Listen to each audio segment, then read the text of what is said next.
Blessings, blessings, blessings, blessings be unto you. This is Mercedes Warwick, and welcome to Sacred Key. I am on Facebook Live because I'm seeing a lot of kind of discouragement and despair about what is happening in the world.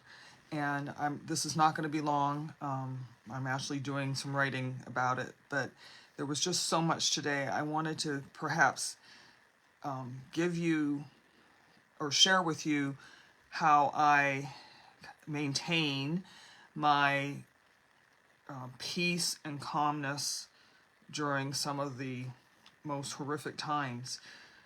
Sorry, I'm about to cry. I don't know what I get on with you guys, and I just, I guess the real feelings start coming out. So, listen. A few months ago, I did this video on the dancing waters, and I poured some water that had not been prayed into, and the waters didn't dance, basically. And so I want you to think about you being a vessel of life, of love, of liberty, and of peace. Like Gandhi said, let me be the peace that I want to see in the world. If you are having any kind of spiritual, religious, cultural value system that you live by, please don't let the world infiltrate the foundation, the sacred ground of your soul, of what you've lived all your life. Hold the ground, okay? Hold the knowing of love. Hold the knowing of peace. And please do not be discouraged. You are so important now, because I Googled 2 days ago, I'm writing a paper on this. I really want to put some thoughts down for history. And I've been out in the world myself, and I've been in spiritual inquiry, and I Googled how many wars are going on in the world today. And depending on who's counting, between 22 and 32. The one that is affecting the world right now is obviously what's happening in the Middle East between Hamas and Israel, and with the Palestinian people sandwiched in between all of this, okay? I have looked. There are such a range of emotions, of experiences. So here's what I do when I see something that is just horrible. My doorbell just rang, so my dog's going to be barking, sorry. I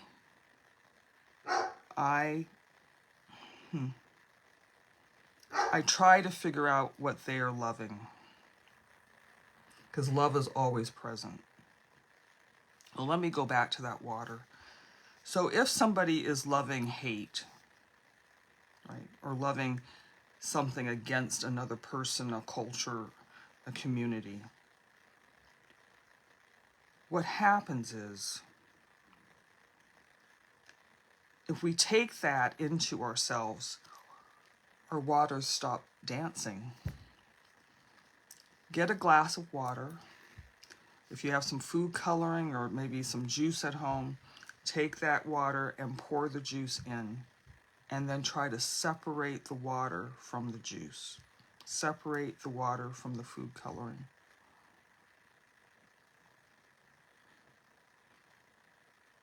So it's important that we stay in our authenticity, stay in our life stream. Because as we stay in love, as we are love, and as we understand that love is always present, then we can hold the sacred ground for things to shift and change. Throughout the years, I've spoken about if this, then that. And that's a transactional. If somebody does something to me, then I am going to do this thing back to them. It's transactional. And I would venture to say maybe not very creative or innovative or graceful. I don't have the solutions. This is a big one. What's going on right now is big. I've had visions, I've had ideas. That's why I'm trying to get things written down on paper so I can get clear about what to say. But it is a time for anybody who has any spiritual root system to dig down and allow those roots to go in. So because we need you to be in your spirit, in your life force. I saw a beautiful protest the other day of the Jewish community standing up for the Palestinian people, and it kind of made me, I'm trying to be the observer, but it made me smile because it looked different.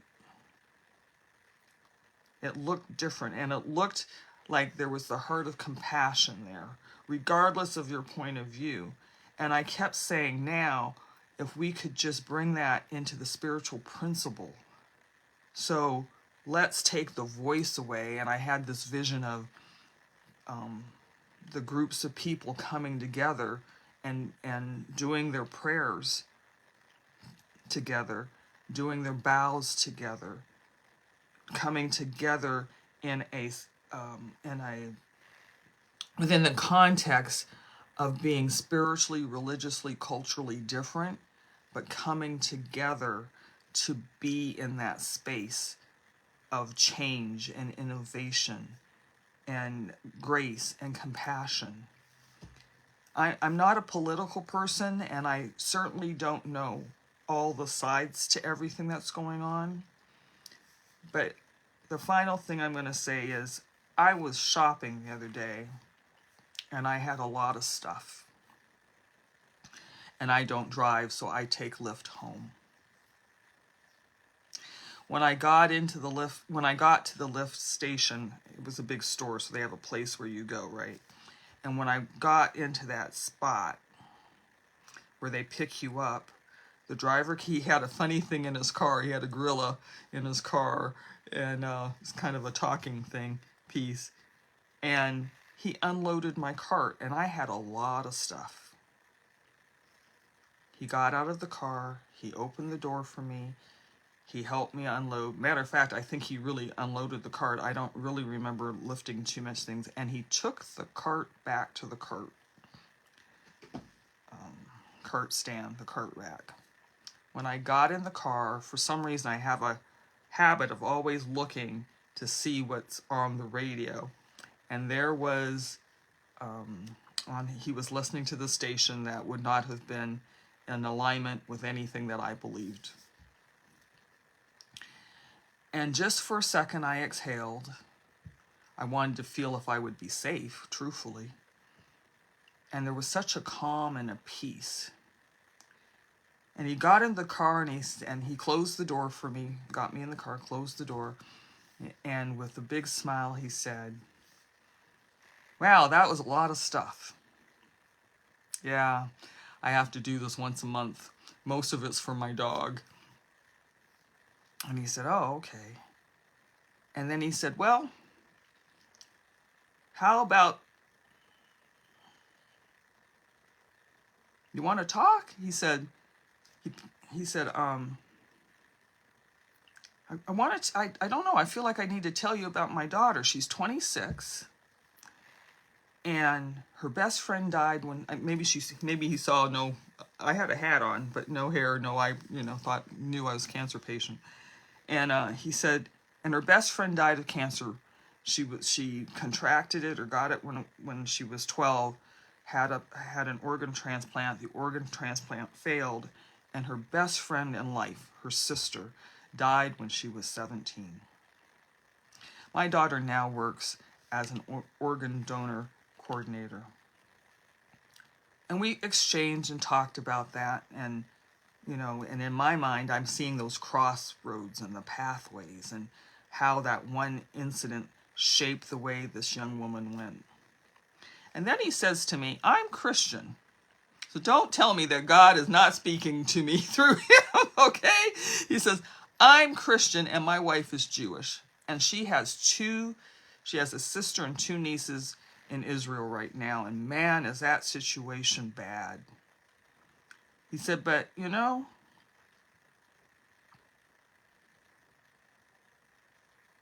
we've always made it work. We've been married a long time, 26-year-old daughter, right? So we've been married a long time, and we've always made it work. And then he proceeded to tell me his views about the politics of the area and everything. And I just listened because I had seen what was on his radio dial. So I listened because God was giving me a chance to have a point of view. And here's a person that I would have had nothing in common with. He was pleasant, he was animated, he was polite. And I thought to myself, this is really calm. Like, I'm sure if we went in different directions, there would be opinions expressed, but he really believed in his spirit, in his upbringing, and was actually living in a dual cultured home, right? And so I said, okay, God, what are you trying to show me here? And I really didn't get an answer. But I think that I learned that there could be dialogue. And I think that I learned as long as I did not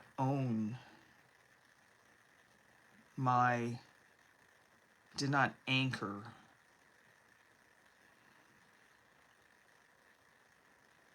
to remain of open heart to just hear. In that moment, I think that's what I got.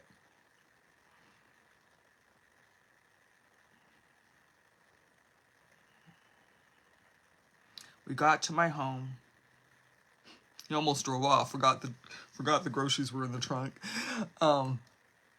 And he stopped and he got out of his car with great enthusiasm and he unloaded my car. He unloaded all of those groceries and dog supplies out. And that time I know I didn't lift anything. It was one interaction. It wasn't an interaction between nations with a long history. There's so much that has been coming to me, and so much that I feel that I've come into a knowing about. But the one thing I want to say to you from the bottom of my heart is, do not let the world taint your soul, taint your knowing of who you are and how you were brought up spiritually, culturally, and know that we can release the if this, then that. And even if it's just in one-on-one interactions, those that are practicing healers, ministers, chaplains, priests, monks, those that are Reiki practitioners and alchemists and spiritualists and universalists. There are principles that we all have that are common.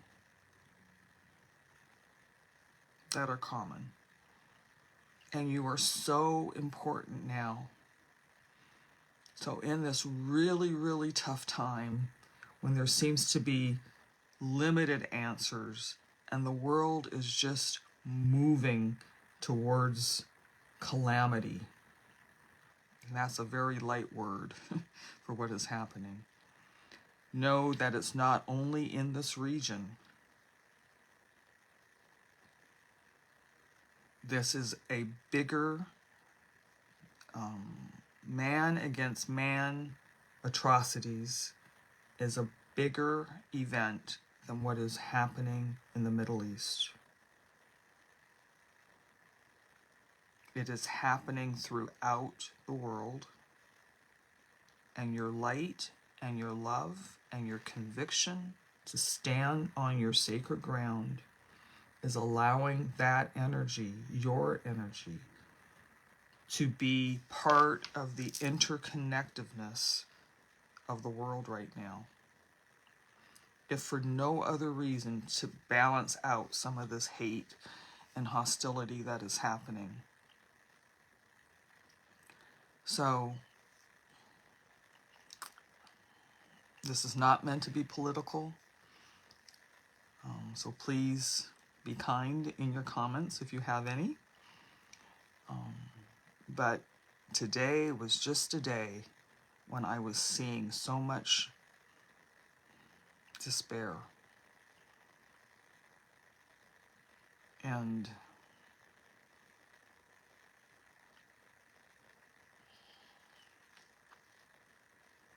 there is better to be done. Yes? All right.